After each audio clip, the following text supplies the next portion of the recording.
नमस्कार दोस्तों, स्वागत है आपका मेरे YouTube चैनल अंग्रेजी अड्डा में। आज की इस वीडियो में हम डिस्कस करेंगे class 11th subject English compulsory के मॉडल पेपर को, क्योंकि जैसा कि आपको पता है कोरोना के कारण आपका जो पैटर्न है वो बदल चुका है, सिलेबस जो है वो कम हो चुका है। तो इस वीडियो में हम देखेंगे कि आपका जो एनुअल एग्ज़ाम है वो किस पैटर्न पर आएगा। तो वीडियो में आगे बढ़ने से पहले अगर अभी तक आपने मेरा चैनल सब्सक्राइब नहीं किया है तो सब्सक्राइब कर दें और साथ ही साथ बेल आइकन भी प्रेस कर दें ताकि आगे आने वाली वीडियो की नोटिफिकेशन आपको मिल सके। तो देखिए, अगर मैं बात करूं मॉडल पेपर की, तो इंग्लिश कंपलसरी का जो आपका एनुअल एग्ज़ाम होगा, टाइम आपको पता है हमारे जो एग्ज़ाम के लिए हमें 3.25 घंटे का समय टाइम मिलता है, तो आपको उतना ही टाइम मिलने वाला है। और अगर अपने मार्क्स की बात करें तो यहाँ थोड़ा सा चेंज है, क्योंकि हमें पता है लोकल जो अपनी क्लासेस होती हैं उनका जो एनुअल एग्जामिनेशन जो होते हैं वो 100 मार्क्स के होते हैं। लेकिन इस बार आपका जो एनुअल एग्ज़ाम होगा, जो वार्षिक परीक्षा जो आपकी होगी, वो 80 मार्क्स की है, 80 मार्क्स की आपकी रहने वाली है। क्योंकि जो 20 मार्क्स होंगे इस बार आपको आपके होमवर्क के मिलेंगे। तो चलिए अब अपने देखते हैं कि ये जो 80 मार्क्स है वो किस तरीके से डिवाइड होंगे। तो आपका जो पेपर है जो 80 मार्क्स का रहने वाला है, उसके अंदर 4 सेक्शंस होंगे।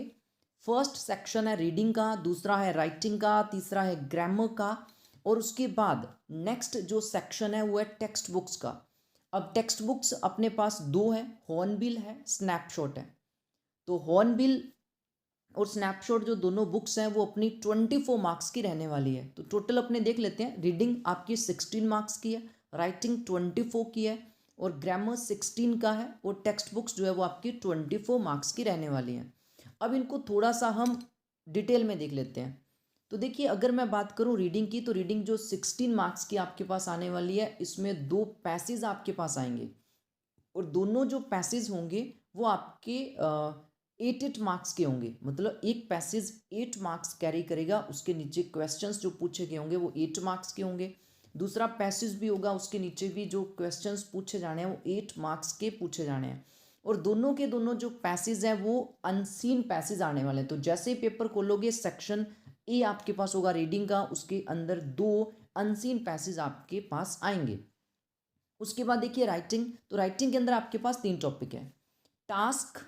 और टास्क आपकी दो प्रकार की है, टास्क बेस्ड ऑन इवेंट और इंसिडेंट, और दूसरा होता है task based on process.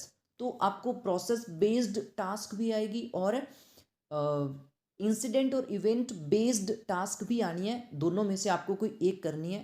8 marks की टास्क रहेगी। उसके बाद दूसरा टॉपिक आपका है आर्टिकल, स्पीच और रिपोर्ट। 3 टॉपिक है, तीनों में से कोई दो आने हैं, एक करना है आपको। जैसे आर्टिकल और स्पीच ऑप्शन में आगे, आप आर्टिकल आता है तो आर्टिकल कर दो, स्पीच आता है तो स्पीच कर दो, या फिर एक स्पीच दे दिया, एक रिपोर्ट दे दी, तो आप दोनों में से कोई एक कर दो। 8 मार्क्स का ये रहेगा। तो राइटिंग के अंदर 8 मार्क्स की टास्क है, और 8 मार्क्स का ही आपको आर्टिकल, स्पीच या रिपोर्ट में से कुछ आने वाला है। ग्रामर की और तीसरे टॉपिक की अगर बात करें राइटिंग के अंदर, क्योंकि राइटिंग 24 मार्क्स की है, तो 8 + 8 8 मार्क्स की टास्क, और 8 मार्क्स की आपके पास आगे आर्टिकल, स्पीच और रिपोर्ट। और तीसरा टॉपिक जो अपना रहेगा राइटिंग के अंदर वो होगा लेटर्स का। देखो, लेटर्स अपने पास है ऑफिशियल लेटर्स, बिजनेस लेटर्स, और letters to school authorities about school issues. ठीक है, तो स्कूल इश्यूज को लेके स्कूल अथॉरिटीज को पत्र लिखना, ये। और दो लेटर आपके पास आएंगे, दोनों में से कोई एक आपको करना होगा। उसके बाद बात करें अपने टेक्स्ट बुक्स, सॉरी ग्रामर की। तो ग्रामर आपका है टोटल 16 मार्क्स का, 16 मार्क्स का। इसमें 3 टॉपिक है आपके पास, डिटर्मिनर, टेंस और मॉडल। डिटर्मिनर आपके 5 मार्क्स के रहेंगे, टेंस आपके 6 मार्क्स के रहेंगे, और मॉडल्स जो हैं वो आपके 5 मार्क्स के रहने वाले हैं। उसके बाद अपने बात करते हैं टेक्स्ट बुक्स की। टेक्स्ट बुक्स में जो हॉर्नबिल है, आपको पता है हॉर्नबिल के अंदर पोइट्री भी है, तो पोइट्री और लेसन्स दोनों मिला के 16 मार्क्स की आनी है हॉर्नबिल। अब ये जो, अगर मैं पोइट्री को अलग कर दूं, पोइट्री 7 मार्क्स की है हॉर्नबिल के अंदर, तो उसको मैं अलग कर देता हूँ एक बार। तो 9 मार्क्स के आपके लेसन्स आने हैं हॉर्नबिल के। अब उन 9 मार्क्स में से 5 नंबर का, 5 मार्क्स का आपका एक पैसेज आएगा, सीन पैसेज आएगा। ऑप्शन होंगे आपके पास, दो पैसेज दे रखे होंगे, कोई एक आपको करना है। तो 9 मार्क्स में से 5 मार्क्स का तो आपके पास पैसेज ही आ गया, बच गए हॉर्नबिल से 4 मार्क्स। अब ये जो 4 मार्क्स हैं उसके क्या है कि आपको 5 या 6 क्वेश्चंस दे रखे होंगे, उनमें से कोई 4 आपको अटेम्प्ट करने हैं, ठीक है। एक एक नंबर का एक क्वेश्चन रहने वाला है, तो मतलब हॉर्नबिल सॉरी अपनी जो हॉर्नबिल बुक है उससे सिर्फ छोटे क्वेश्चंस ही आने हैं 4 मार्क्स के। उसके बाद अपने बात करें पोइट्री की, 7 मार्क्स की रहेगी। तो 7 मार्क्स में से एक तो स्टेंजा आएगा, स्टेंजा में भी आपके पास ऑप्शन रहेगा, अब कोई भी एक स्टेंजा कर सकते हो पोइट्री का। उसके नीचे 4 नंबर के क्वेश्चंस पूछे गए होंगे और एक क्वेश्चन जो होगा वो 1 नंबर का रहने वाला है। तो 4 क्वेश्चन पूछे गए होंगे स्टेंजा के अंदर, तो 4 नंबर की, तो 7 में से 4 नंबर के तो आपके होगा स्टेंजा, बच के 3 नंबर। 3 नंबर के पोइट्री के क्वेश्चंस आने हैं, 1 नंबर का एक क्वेश्चन होगा, मतलब 3 आएंगे, आपको तीनों करने हैं। तो मतलब इसमें ऑप्शन होता है, मतलब लगभग 5 क्वेश्चंस आने हैं, 5 में से आपको 3 अटेम्प्ट करने हैं, तो 7 नंबर की पोइट्री। तो हॉर्नबिल अपनी 16 नंबर की। स्नैपशॉट जो है वो आपकी 8 मार्क्स की रहेगी। इसमें क्या है कि आपको 3 क्वेश्चंस आने हैं, पहले वो 2-2 नंबर के रहेंगे। उसके बाद फिर एक क्वेश्चन दे रखा होगा, उसके अथवा में भी दे रखा होगा, आपको कोई एक अटेम्प्ट करना है, 2 नंबर का ही वो रहेगा। तो आप ये मान लो कि जो अपनी स्नैपशॉट बुक है उससे टोटल 4 क्वेश्चंस आने हैं और सारे जो क्वेश्चंस होंगे वो 2-2 नंबर के रहने वाले हैं। अब मैं इसका थोड़ा सा मॉडल पेपर भी दिखा देता हूँ आपको कि कैसे आपका पेपर आएगा। देखिए सबसे पहले जैसे अपने कहा कि रीडिंग सेक्शन होगा, तो इसमें 2 पैसेज आपके पास रहेंगे। तो ये देखिए एक सिंपल सा पैसेज दे रखा है, पैसेज के नीचे आपको देखो ये मार्क्स दे रखे हैं 8 मार्क्स। तो 8 मार्क्स के ये क्वेश्चंस हैं, नंबर देखिए चाहे इसके 10 दे रखे हैं, इसके नीचे क्वेश्चंस जो पूछे हैं वो 10 पूछे हैं। अब इसमें क्या है कि जो लास्ट वाले कुछ क्वेश्चंस जो होंगे ना वो एक एक नंबर के ना होके आधे आधे नंबर के होंगे। तो इस तरीके से टोटल ये जो 10 क्वेश्चंस हैं आपके 8 मार्क्स के ही हैं। उसके बाद दूसरा पैसेज होगा, इसमें भी आपने क्या करना है, देखिए यहाँ पे ब्रैकेट दे रखा है कि एनी 8, नीचे क्वेश्चंस आपको 10 पूछे गए लेकिन अटेम्प्ट कितने करने हैं, एनी 8 करने हैं। मतलब एक क्वेश्चन जो होगा वो आपका 1 मार्क्स का रहेगा। तो रीडिंग आपकी अनसीन पैसेज आ जाएंगे स्टार्टिंग में, जैसे आप पेपर करोगे तो स्टार्टिंग में 2 अनसीन पैसेज रहने वाले हैं, एक पैसेज होगा 8 मार्क्स का, टोटल हो गए 16 नंबर की रीडिंग। रीडिंग के बाद अपनी राइटिंग में मैंने आपको बता दिया था कि जैसे सबसे पहले अपने पास टास्क आने वाली है। तो यहाँ पे देखिए ये दोनों इसमें जो दे रखे हैं वो टास्क ही दे रखे हैं। जैसे last month your elder brother was seriously ill, so he was taken to Soni hospital Jaipur, write the incident in about 100 to 120 words, how you faced the crisis, you may use the following point। तो ये कोई एक incident है कि आपके brother को जब आप सोनी हॉस्पिटल में लेके गए तो क्या क्या इस संकट का, इस क्राइसिस का आपने सामना कैसे किया था, वो सारा एक इवेंट आ गया। तो जब अपने एक इवेंट को डिस्क्राइब करते हैं तो टास्क मैंने बताया था 2 प्रकार के, इवेंट बेस्ड भी है और प्रोसेस बेस्ड भी है। तो इसके ऑप्शन में देखो टास्क दे रखी है, an important day in your life, आपकी डे का, आपकी ज़िंदगी का कोई इंपॉर्टेंट डे है उस पर आप टास्क लिखिए। अभी प्रोसेस भी इसमें आ सकती है, जैसे how to prepare tea, how to open a bank account, bank account कैसे खुलवाना है उस पर कोई आगे आपको टास्क लिखनी है, क्योंकि एक प्रोसेस में आ जाता है। चाहे कैसे बनानी है तो इसमें भी टास्क आ सकते हैं। तो 2 टास्क आपके पास रहने वाली है, कोई एक आपने करनी है। तो ये कितने राइटिंग आपको टोटल जो है 24 मार्क्स की है, तो 8 मार्क्स की तो आपके पास क्या हो जाएगी, टास्क आ जाएगी, ऑप्शन इसमें रहेगा।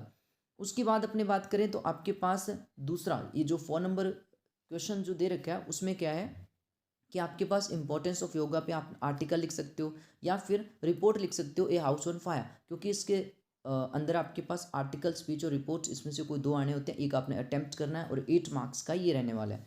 उसके बाद लेटर के बारे में आपको बताया था कि लेटर आ सकते हैं।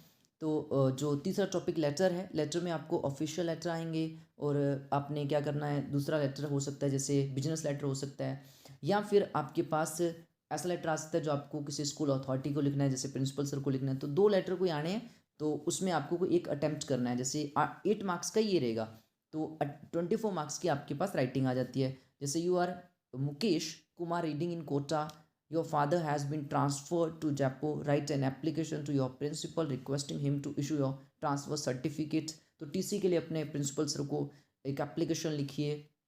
और imagine that you are Ramesh living in Bikaner, your father has lost his business, write an application to principal requesting him to exempt you from school fees. अब स्कूल फीस माफ़ करवाने के लिए आपने प्रिंसिपल सर को एप्लीकेशन या लेटर लिखना है। तो इस तरीके से राइटिंग जो है आपकी वो 24 मार्क्स की रहने वाली है, जिसके अंदर टॉपिक आपके 3 है। अब अपने बात करते हैं ग्रामर की। तो ग्रामर, तो देखिए इसमें आपके पास सबसे पहले मैंने बताया था 3 टॉपिक है, जैसे डिटर्मिनर। तो डिटर्मिनर आपके 5 मार्क्स के रहेंगे। और उसके बाद नेक्स्ट मैंने बताया था कि टेंस है, तो टेंस आपके ऑब्जेक्टिव टाइप आने हैं। तो जैसे water boil blank space at 100 degree centigrade, तो इसमें आपके नीचे 4 ऑप्शन दे रखे हैं, इसमें से जो सूटेबल वर्ब है वो आपने फिल करनी है यहाँ पे। तो ये आपका रहेगा 6 मार्क्स का।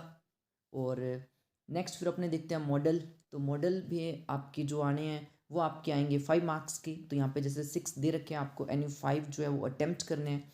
तो ग्रामर जो है आपका 16 मार्क्स का है, जिसमें 5 मार्क्स के आपके मॉडल है, 5 मार्क्स के आपके डिटर्मिनर है और 6 मार्क्स के आपके टेंस हैं। उसके बाद अपने बात करते हैं टेक्स्ट बुक्स की। तो टेक्स्ट बुक्स में हॉर्नबिल मैंने बताया था कि उसके जो लेसन्स है वो 9 मार्क्स के हैं और पोइट्री 7 मार्क्स के। टोटल अपनी जो हॉर्नबिल है वो 16 मार्क्स की है। तो सबसे पहले एक सीन पैसेज आएगा जिसमें आपको ऑप्शन देखने को मिलेगा, ये हॉर्नबिल बुक के किसी लेसन से होगा। तो जैसे 9 नंबर में एक पैसेज हमें दिख रहा है, इसके नीचे आपको एनी 5 अटैम्प्ट करने हैं, तो टोटल ये 5 मार्क्स का है। अगर आपको ये पैसेज थोड़ा टफ लग रहा है तो आप इसके ऑप्शन में जो आपको पैसेज दे रखा होगा जो हॉर्नबिल से ही होगा, आप वो भी अटैम्प्ट कर सकते हो। तो कोई एक आपने अटैम्प्ट करना है, 5 मार्क्स का ये रहेगा। उसके बाद नेक्स्ट अगर अपने बात करें तो उसके बाद आप क्या कर सकते हो, जैसे 5 मार्क्स का पैसेज आ गया। पैसेज के बाद आपको पता है, मैंने बताया था कि हॉर्नबिल से 4 मार्क्स के आपके क्वेश्चंस आने हैं। तो यहाँ पे आपको बताया गया कि एनी 4 अटैम्प्ट करने हैं आपने। टोटल आपको 6 क्वेश्चंस दे रखे होंगे, लेकिन आपको एनी 4 अटैम्प्ट करने हैं। और एक क्वेश्चन जो होगा वो प्रत्येक क्वेश्चन जो होगा वो 1 नंबर का रहने वाला है। तो टोटल एक एक नंबर के कोई 4 क्वेश्चंस आने हैं जो आपको अटैम्प्ट करने हैं हॉर्नबिल बुक से। उसके बाद पोइट्री की बात करें, पोइट्री टोटल आनी है 7 मार्क्स की। 7 मार्क्स में से 4 मार्क्स का एक स्टैंजा आ जाएगा। जैसे ये द वॉइस ऑफ रेन उससे दे रखा है, इसके नीचे 4 क्वेश्चंस पुट किए गए हैं। अगर आपको ये टफ लग रहा है, जैसे इसमें फर्स्ट है नेम दी पोएम, तो नेम दी पोएम अपने बता देंगे the voice of the rain, तो 1 नंबर आपका आ गया। Who is talking to rain, rain से बात कौन कर रहा है, तो poet is talking to rain, poet बात कर रहे हैं। तो यहाँ पे इसका आंसर ये हो जाएगा। Who gave the answer, answer किसने दिया था, तो रेन गेव दी आंसर। इस तरीके से सिंपल से क्वेश्चंस पूछे गए होंगे जिसका आपको आंसर करना है। स्टेंजा के नीचे 4 क्वेश्चंस पूछे गए होंगे और एक क्वेश्चन जो होगा, मतलब प्रत्येक क्वेश्चन जो होगा वो 1 नंबर का होगा। तो 4 नंबर का स्टेंजा आएगा जिसके ऑप्शन आपको, जैसे वॉइस ऑफ द रेन से था और उसके अथवा में आपको एक और स्टेंजा दे रखा है जो फादर टू सन अपनी जो पोएम है उससे दे रखा है, उसके नीचे भी आपके क्वेश्चंस दे रखे हैं। तो आप ये भी कर सकते हो। और उसके बाद फिर पोइट्री से ही, पोइट्री टोटल 7 नंबर की आनी है ना, तो 4 नंबर का तो स्टेंजा आ जाएगा, 3 नंबर जो बच जाएंगे उसके क्वेश्चंस आने हैं। टोटल आपको 4 क्वेश्चन दे रखे होंगे। जैसे 12 नंबर क्वेश्चन देखिए, answer these questions briefly any 3, तो एनी 3 आपको अटेम्प्ट करने हैं। 1 नंबर का एक क्वेश्चन है, तो कोई अभी आप 3 कर सकते हो जो आपको आसान लगे। उसके बाद फिर अपनी स्नैपशॉट स्टार्ट हो जाती है। 13 नंबर जो क्वेश्चन है उसमें आपको answer the questions given below any 3, आपको एनी 3 अटेम्प्ट करने हैं। Who was Ratna, what was John बायरोज प्रॉब्लम। तो इस तरीके से ये सिंपल से क्वेश्चंस दे रखे हैं 4, आपको कोई एनी 3 अटेम्प्ट करने हैं। और ये आप देख सकते हो कि प्रत्येक क्वेश्चन जो है वो 2 मार्क्स का है। तो टोटल 6 मार्क्स की अपनी स्नैपशॉट होगी। अभी 2 मार्क्स और बच रहे हैं क्योंकि 8 मार्क्स की अपनी स्नैपशॉट है। तो लास्ट में 14 नंबर पे फिर आपको स्नैपशॉट बुक से 2 क्वेश्चन मिलेंगे और जिनमें से आपको कोई एक अटैम्प्ट करना है और ये भी 2 मार्क्स का ही रहने वाला है। तो ये आपका मॉडल पेपर रहने वाला है एनुअल एग्जाम में, सब्जेक्ट इंग्लिश कंपलसरी में। तो आई होप आपको समझ आ गया होगा कि आपका जो एग्जाम है वो किस तरीके से रहेगा, पैटर्न क्या रहेगा। एक बार दोबारा मैं बता देता हूँ। रीडिंग 16 नंबर की है, राइटिंग 24 मार्क्स की है, ग्रामर आपका 16 नंबर का है और उसके बाद आपकी जो टेक्स्ट बुक्स हैं वो 24 मार्क्स के। टोटल आपका 80 मार्क्स का जो आपका एग्ज़ाम है वो होगा। तो वीडियो अगर आपको पसंद आई है तो वीडियो लाइक करें, शेयर करें और मेरे इस चैनल को सब्सक्राइब करें ताकि इसी प्रकार की और वीडियोज़ आप तक पहुँच सके।